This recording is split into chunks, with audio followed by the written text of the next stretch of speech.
創世記第一章，上帝的創造。起初，上帝創造天地，地是空虛混濁，深淵上面一片黑暗。上帝的靈運行在水面上。上帝說：要有光，就有了光。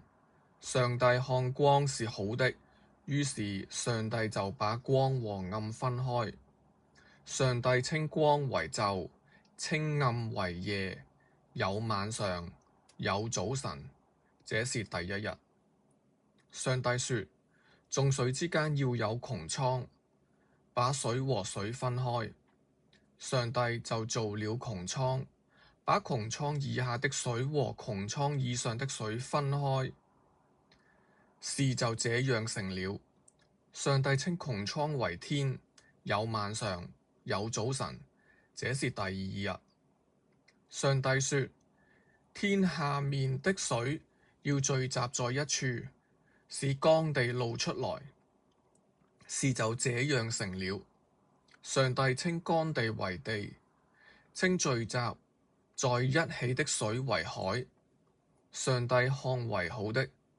上帝說：地要長出植物，就是含種子的五穀蔬菜和會結果子，果子裏有種子的樹，在地上各從其類。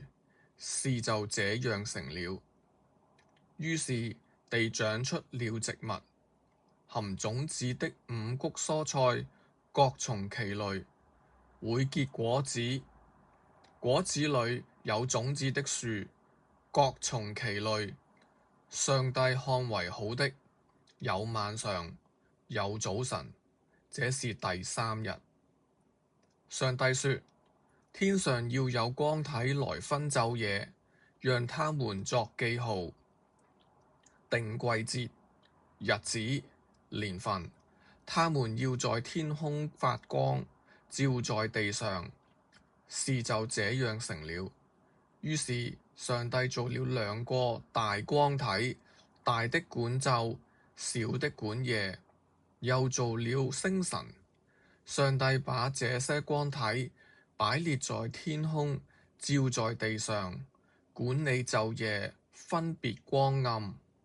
上帝看為好的，有晚上，有早晨，這是第四日。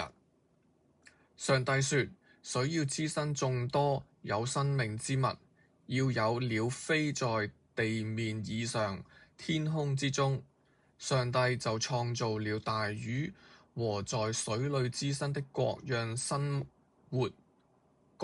活動的生物，各從其類，以及各樣有翅膀的鳥，各從其類。上帝看為好的。上帝就賜福給這一切，說：要繁殖增多，充滿在海的水裏，飛鳥也要在地上增多。有晚上，有早晨，這是第五日。上帝說：地要生出有生命之物，各從其類，就是畜生、爬行動物、地上的走獸，各從其類。事就這樣成了。於是上帝造了地上的走獸，各從其類；畜生，各從其類；和地上一切的爬行動物，各從其類。上帝看為好的。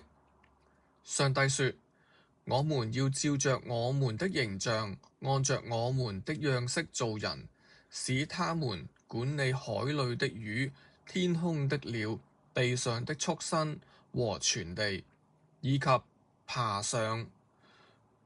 地上爬的一切爬行動物。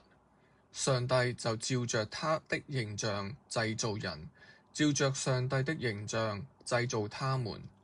他創造了他們，有男有女。上帝賜福給他們。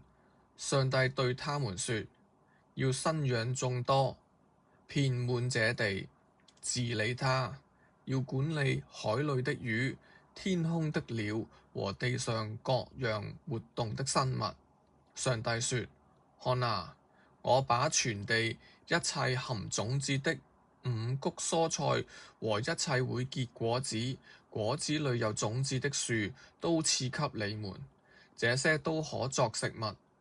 至於地上一切的走獸、天空一切的飛鳥，並一切在地上爬行的有生物的動物，我把綠色植物賜給他們作食物。事就這樣成了。上帝看一切所造的，看啊，都非常好，有晚上，有早晨，這是第6日。